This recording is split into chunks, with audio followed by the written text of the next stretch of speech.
Well, hey there, ladies and gents, and proud American patriots. Tuning in from the comfort of your couches, trucks, unfinished workshops. Welcome to the One-Eyed Podcast, where the coffee's strong, the tools are questionable, and the host, yours truly, Pappy Lozano, can literally only see half the chaos I'm creating. Now, don't you worry. That one eye still sees more than most folks with two. Especially when it comes to loving this great country and fixing stuff around the house that probably wasn't broke till I touched it. In today's episode, Duct Tape and Patriotism, because if there's anything that's built America, it's freedom, barbecue, and the almighty silver miracle strip, also known as duct tape. You know, folks love to ask me, Pappy, why do you love this country so much? Now, there's no doubt that I could spew forth many reasons. Take, for example, the fond memories of growing up in the 60s and 70s and enjoying the camaraderie of childhood friends riding our bikes around or going to the local baseball field to play a game of baseball. Or grabbing our fishing poles to head over to Old Wallaby Lake near our small hometown of Milford to just fish the day away. Then there's the lessons we learned at school after we all recited the Pledge of Allegiance, and the memory of our teachers walking us to lunch where everyone sat together and ate some of the most interesting food made by the cafeteria staff. And if you were lucky, one could get a small carton of chocolate milk to wash it all down. Once in a while, I'll mention where else can a grown man wear socks with sandals to a hardware store, while his wife pretends not to know him. We're watching people go to Walmart in their pajamas or unmentionables without a care in the world to do their shopping. Now that's freedom.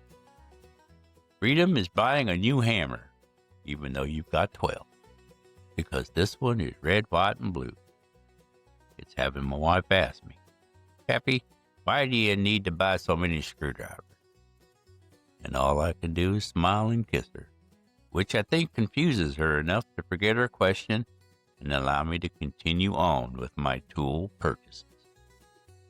Freedom is improvising, which is just a fancy word for fixing stuff without reading the dang directions, which, just like road maps or GPS, isn't needed by us men.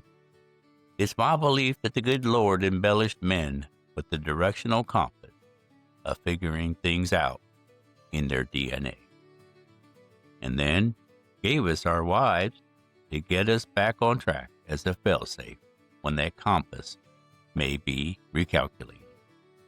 Which brings me to today's DIY wisdom. Every project has 3 phases. Number 1, confidence. Number 2, confusion. And number 3, don't tell your mother I did it this way. All right, let's talk leaky faucets. That slow drip, drip, drip on the outside faucet that's about to drive somebody to the padded room. You know what I'm talking about. That outside faucet you see water dripping out of that not even the Hulk could turn the handle enough to stop that annoying drip. Then there's that huge puddle underneath the faucet that your wife has planted a lawn chair beside, swearing this is the closest you both will ever come to anything like owning lakeside property. Now, here's my take on this. Ignoring that drip won't make it go away. All you're doing is prolonging the inevitable. Just remember Pappy's rule number 12 of home repair. If it's dripping, it's costing you money, and in the long run, your sanity. So go grab your toolbox and prepare yourself, because here's how we handle it the American way. Step 1, turn off the water. This is very important. You skip this part and suddenly you're recreating a scene from The Little Mermaid. Except the only sea creature is you flopping around yelling, grab a towel. All the while, your neighbors are enjoying videoing you as you look like you're practicing your kung fu, swinging at all the water to shoot all over yourself. Step 2. Take the handle off. Don't be afraid. The faucet is small and you are big. You bought the screwdriver and wrench. I assure you that the will of the handle to stay put will not prove more powerful than your desire to remove that handle. I'm betting on it. Now remove that handle and get it opened up so you can move on to the next step. You've got this. Step 3. Replace the little rubber washer inside. It's smaller than a penny, but causes more trouble than a teenager with a driver's license. Take a close look at it. If you see any scratches, or if it's worn out, it's time to replace it.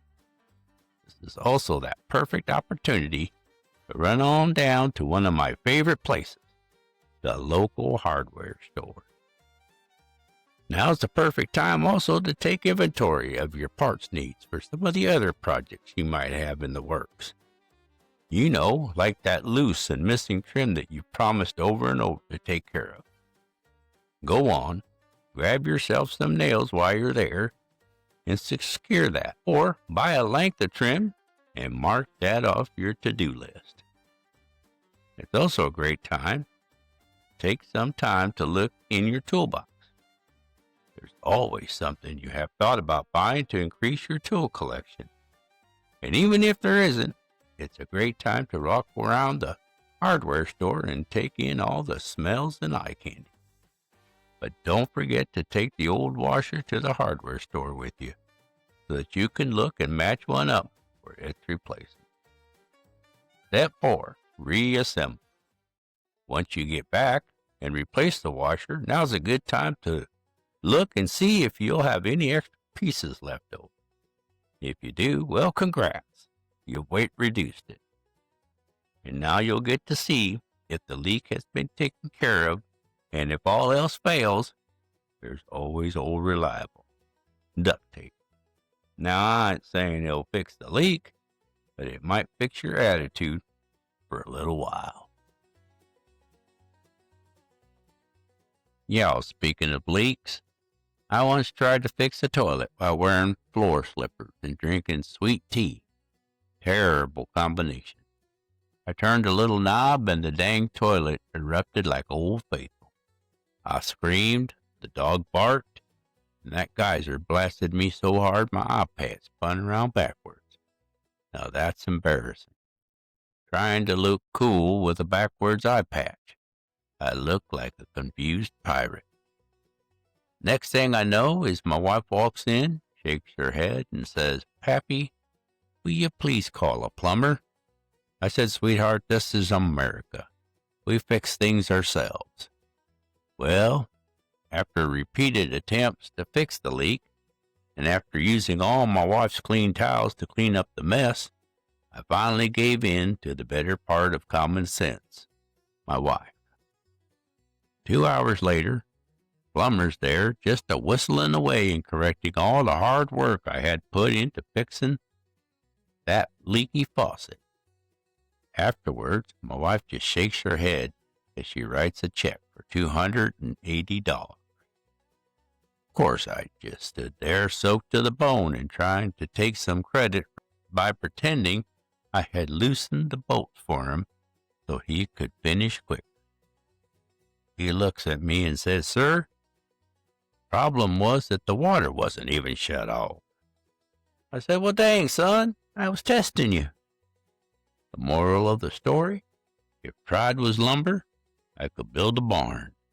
A crooked one, but it'd be standing. All right, now, for some serious moment. You know I truly love this land. I found that, like being handy, it takes more than just a desire to fix something to get things done. If there's one thing I've learned over the years, is that sometimes trying to do things alone isn't the best way to get things moving in the right direction. It takes a desire to learn how a system works and taking the time to be informed and verifying information over just believing everything we hear.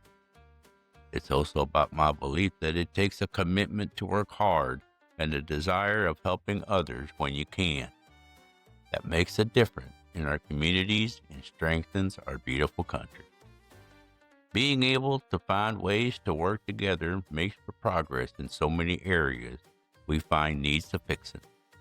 My friend, that's the true heartbeat of America.